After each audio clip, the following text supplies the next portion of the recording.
converso agora com o Dr. Lúcio Cury, pediatra e especialista em alergia. Tudo bem, doutor? Bom dia, tudo bom, Roberta? Tudo ótimo, doutor. São várias dúvidas, né, doutor?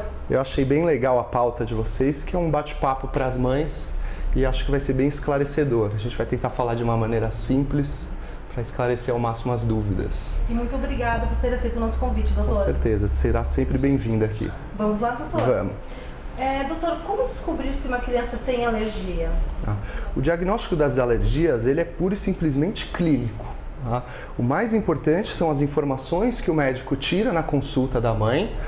Ele precisa saber os sinais e os sintomas que aquela criança tem, desde quando que ela tem os sinais e sintomas, e ele associa essas informações com o que ele tira no exame clínico dele.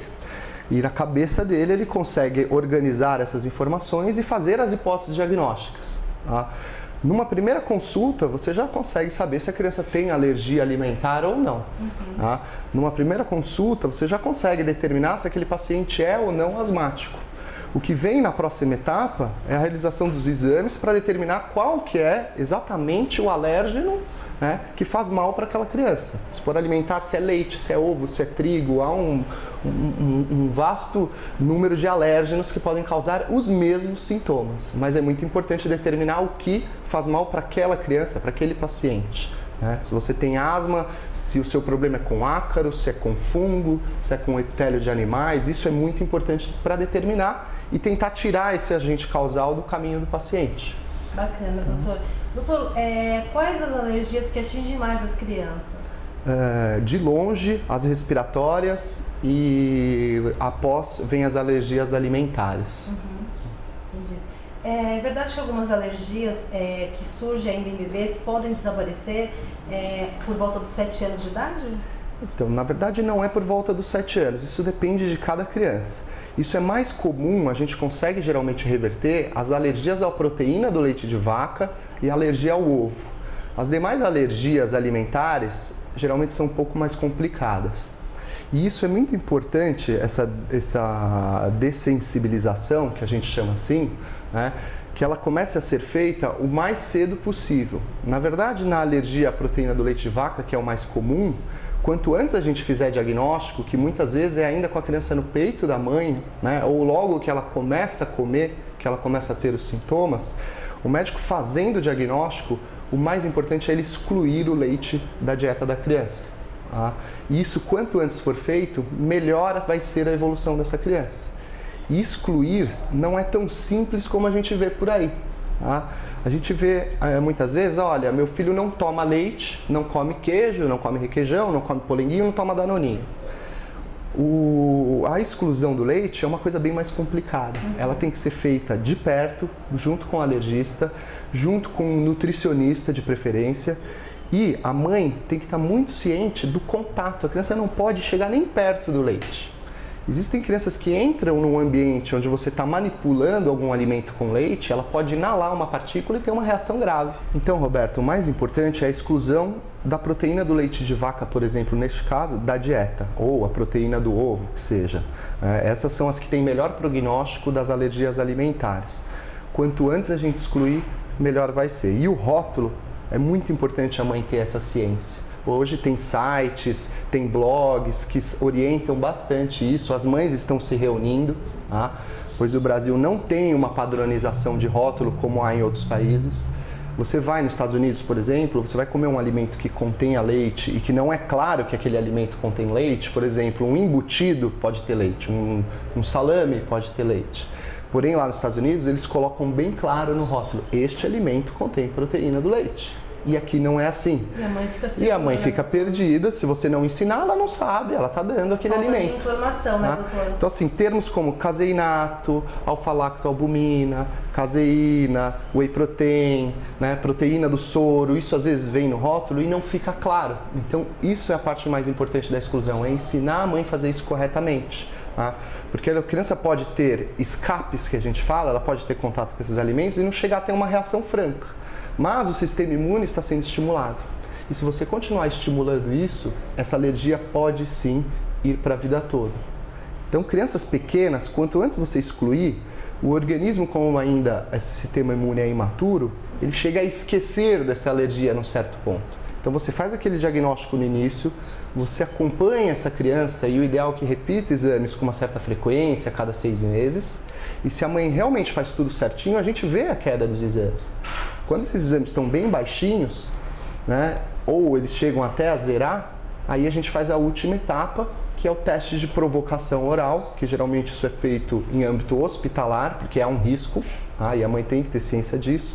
Então, a primeira ingesta do leite, aquela criança que geralmente você excluiu com 6 meses, você vai começar a tentar fazer isso lá para 3,5, 4 anos de idade, né? Isso é feito a primeira vez junto com o alergista dentro do pronto-socorro, porque qualquer reação que essa criança tenha, a gente está lá para reverter. Mas geralmente não dá reação porque a gente faz isso com muita segurança. Tá? Então essas alergias geralmente elas são revertidas sim às alimentares. Outras a gente vê que é um pouquinho mais difícil. Né? As alergias ao amendoim, ao trigo, ao camarão, né, que são os frutos do mar, essas são um pouquinho mais complicadas. Geralmente o paciente leva isso para a vida toda, assim como as alergias respiratórias. E sempre seguir um tratamento, né, doutor? Sempre, né? O acompanhamento é o mais importante. A gente está falando de alergia à proteína do leite de vaca, mas um paciente, por exemplo, que é asmático, se ele estiver bem controlado, ele consegue ter uma vida normal, ele consegue jogar bola, participar de federações esportivas e ele tem uma vida normal, desde que em acompanhamento e controladinho. Bacana, doutor. Doutor, é verdade que os bebês que mamam no peito não têm alergia? Não é que não tem alergia, o peito é sim um fator protetor.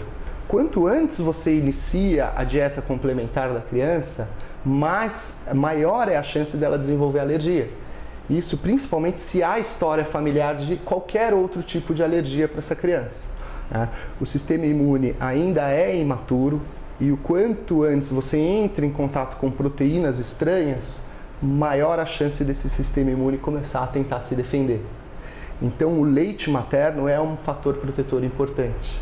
Se você começa a desmamar essa criança com 3, 4 meses, a chance da sensibilização é muito maior. Olha a importância, né, do leite materno, né, doutor? Doutor, alergia à proteína do leite de vaca e intolerância à lactose, eu gostaria que o senhor explicasse, porque são diferentes, né, doutor? Sim, isso é uma dúvida muito frequente, bem legal essa sua pergunta. De muitas mães, né, muito. Doutor? A gente recebe isso, o alergista recebe isso no consultório diariamente. E há muitas dúvidas e confusões. E geralmente esse tipo de diagnóstico, tanto um como o outro, é feito em casa, pela mãe, pela avó, pelo vizinho. Tá? E, inclusive eles chegam com um diagnóstico que não existe. A mãe chega contando pra gente que a criança tem alergia à lactose. E isso não existe. A intolerância à lactose, um nome mesmo diz. Você não tolera este componente, que na verdade é um açúcar que tem dentro do leite. Como a fruta, por exemplo, tem a frutose. Esse açúcar do leite, ele é um açúcar que a gente chama de disacarídeo. Disacarídeo, por quê? Porque ele tem 2 moléculas, tá? 2 monossacarídeos que estão unidos. Então a lactose ela é formada por uma molécula de glicose e uma molécula de galactose. Isto, na sua forma íntegra, ninguém consegue quebrar isto. Então a gente tem que produzir lá no nosso intestino uma enzima que chama lactase. A lactase quebra esta molécula e você absorve esse açúcar. Né? Se você não produz lactase, você é intolerante à lactose. Você não quebra esse açúcar, né? O açúcar ele tem um poder osmótico, ou seja, ele puxa a água do intestino, então aumenta a quantidade de água dentro do intestino, ele fermenta. Então, os principais sintomas são flatulências, distensão abdominal e diarreia. Cessou a ingesta, cessa o sintoma. Hoje em dia ainda os gastros conseguem manipular ou até você já está encontrando nas farmácias a lactase para você tomar. Então você vai ter contato, você é intolerante, você vai ter contato com leite. Né? Vou comer um bobó. Né? Então você toma a lactase antes e você digere aquilo normalmente. Então isso é interessante. Não tem um risco importante de vida. Lógico que dependendo do grau da diarreia, você tem sim um risco de desidratação. Já a alergia à proteína do leite de vaca é um problema que está relacionado à parte imune. É uma defesa do organismo, aquela proteína, que em um certo momento, quando aquele organismo entrou em contato, ele interpretou aquilo como ruim. né? E ele fez uma defesa imune, que é um anticorpo. Essa é a alergia à proteína do leite de vaca mais importante, que ela pode evoluir com gravidade. As alergias mediadas por anticorpo, elas acontecem rápido. Doutor, e quais são os sintomas? Então, Roberta, a alergia à proteína do leite de vaca, quando ela é mediada por esse anticorpo, né, ela é um quadro muito mais importante e ela pode sim evoluir com quadros graves. Geralmente as primeiras manifestações são lá quando a mãe inicia o desmame e começa a ofertar o leite. A criança costuma não ganhar peso, ou ela apresenta algumas reações de pele que são imediatas ao contato do leite. Eventualmente eles evacuam sangue. Eles podem ter edema de mucosas, como olho, né, pálpebra, diria assim, lábios, tá, genitais, ou até o que o pessoal fala que é fechar a glote.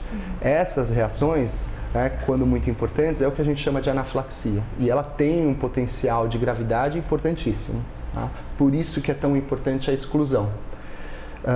Existe um outro tipo de alergia à proteína do leite de vaca que esse anticorpo ele não participa. E o anticorpo nada mais é que uma ponte para a reação ocorrer mais rápido e geralmente elas vêm com maior gravidade. Quando esse anticorpo não está na jogada, quem vai fazer a reação são células. E a célula acaba fazendo uma reação que é um pouco mais lenta. Mas geralmente essas reações são mais brandas e elas se manifestam principalmente como as dermatites. Né? Aquelas lesões de pele que as crianças têm, podem não ganhar peso também. Tá? Mas é uma coisa que é um pouco mais difícil de fazer diagnóstico, porque você não tem um exame palpável. Muitas vezes você dosa o anticorpo e ele vem zerado. Então a gente, muitas vezes, quando é bem pertinente, né, o quadro, a gente exclui o leite de vaca sem ter certeza, mas sugerindo que, e a criança melhora. E a gente deixa ela sem o leite, totalmente sem leite, por um período geralmente de 4 semanas, e aí a gente decide reintroduzir para ver se ela tem a piora, se volta a ter os sintomas, principalmente das dermatites. Piorou, é pertinente manter um período sem. Tá? E tentar isso lá mais para frente. Mas são bem incômodas também, né? As crianças sofrem bastante, e adultos também, que muitas vezes nem sabem que tem. Doutor, existe prevenção para alergia? Com certeza sim, Roberta. Quanto mais tarde a gente introduzir esses alimentos industrializados, esse perfil de dieta que a gente tem ultimamente, né, mais difícil das crianças sensibilizarem. Né? Antigamente os alimentos, as avós faziam alimentos mais naturais, né? Havia uma sequência para a introdução dos alimentos, as crianças comiam bastante frutas, se alimentavam bem. Sucos naturais. Hoje em dia, infelizmente, a lancheirinha vai com salgadinho, um suquinho de caixinha e um biscoitinho recheado. Tá? Isso infelizmente acontece. E esses alimentos, por serem industrializados e terem vários produtos químicos, muitas vezes eles também potencializam o desenvolvimento de uma alergia. Né? Se você também tem história familiar de alergia, se a sua mãe tem uma alergia importante, o seu pai tem uma alergia importante, a hora de introduzir os alimentos é bom que a gente tenha um pouco mais de cuidado. Então a alergia é hereditária, doutor? Sim, há um componente hereditário. Não quer dizer que se você é alérgica, o seu filho vai nascer alérgico. Ele não vai nascer alérgico, sim, mas ele vai ter um sistema imune de um alérgico. Então ele vai ser mais reativo a algumas proteínas. Que existem proteínas que são mais alergênicas, então a gente tem que tomar um pouco mais de cuidado com isso. Então esse organismo dessa criança que é filho de alérgicos, por exemplo, ele pode sim vir a desenvolver com uma frequência maior. Tá? Principalmente se o pai e a mãe forem alérgicos, você pode chegar a uma incidência de 60%. Tá? Tem história, por exemplo, de alergia à proteína do leite de vaca, o irmãozinho tem mais velho. Então, quando a gente tiver que desmamar a criança, a gente vai tomar um pouco mais de cuidado. Observar, né, tá? doutor? Então, existem inclusive leites para prevenção. Não são exatamente os leites indicados para quem realmente tem a alergia à proteína, mas são leites parcialmente fragmentados que eles têm um potencial alergênico menor, apesar de serem leite de vaca também. São aquelas fórmulas infantis que você vai na prateleira da farmácia e você vê que ela tem um termo que está escrito HA, que quer dizer hipoalergênico. Porque a alergia à proteína, estou dando um exemplo da alergia à proteína do leite de vaca, que é o que é mais frequente e as maiores dúvidas, né? A proteína, quando ela está intacta, que ela é uma proteína de cadeia longa, né, ela está mais receptiva ao anticorpo. O anticorpo se liga nesse tipo de proteína.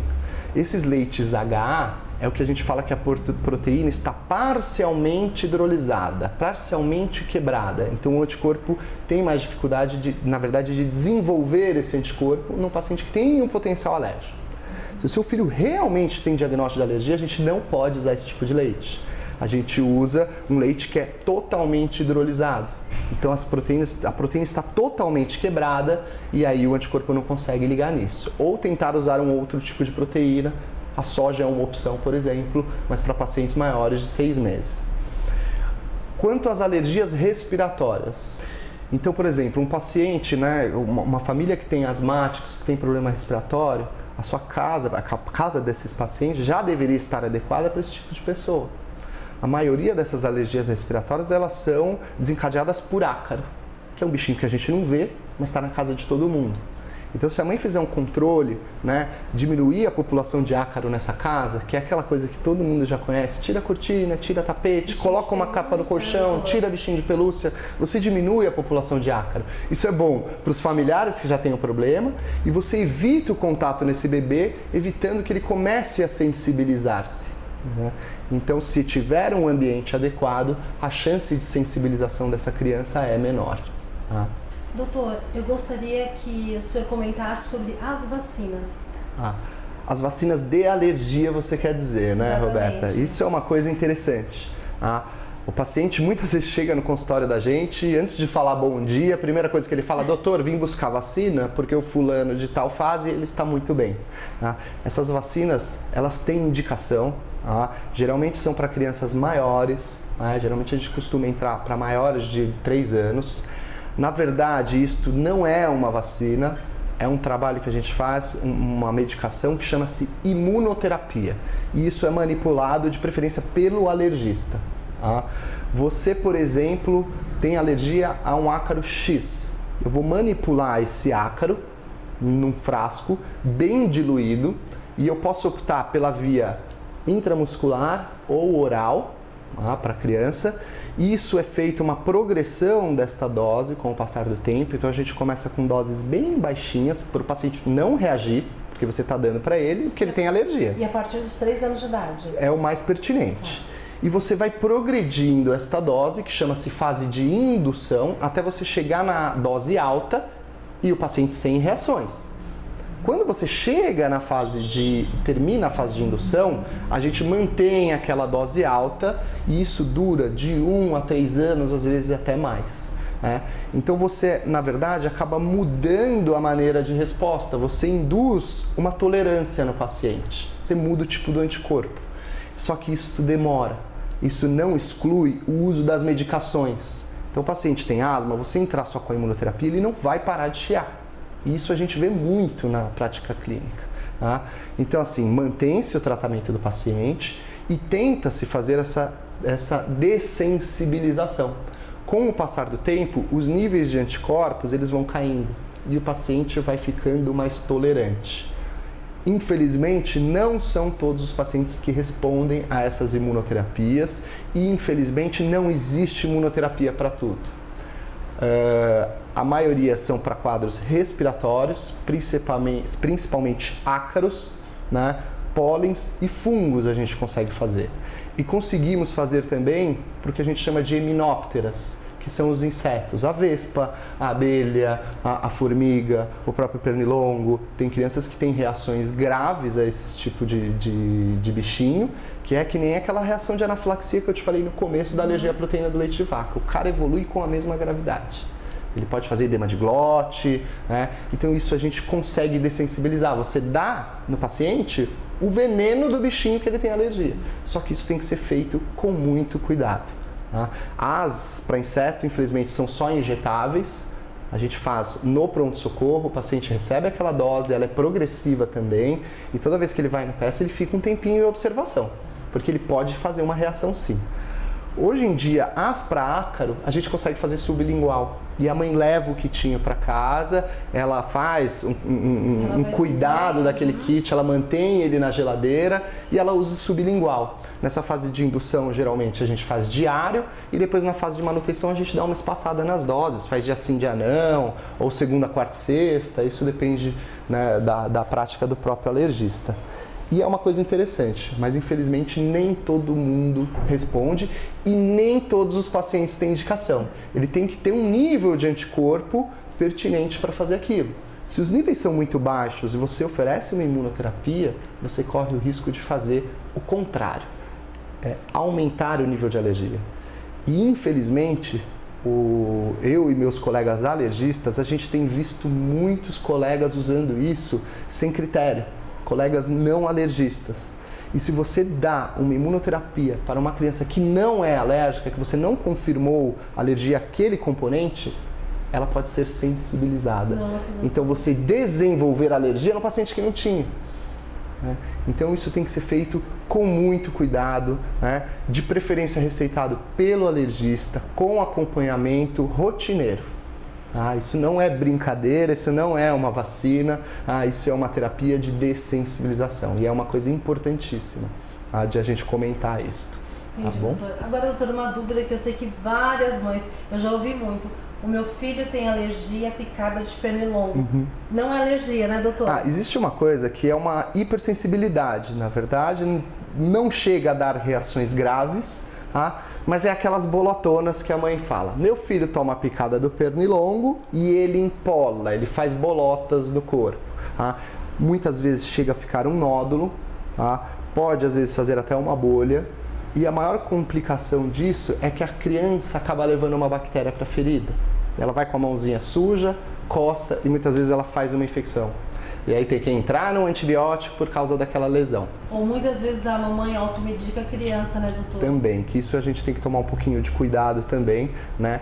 Medicação de vizinho, a gente fica muito triste muitas vezes porque a gente receita uma medicação, a mãe lê a bula e não dá o remédio. E aí ela ouve o que o vizinho fala e dá o remédio sem medo, porque ele falou que para o filho dele foi bom.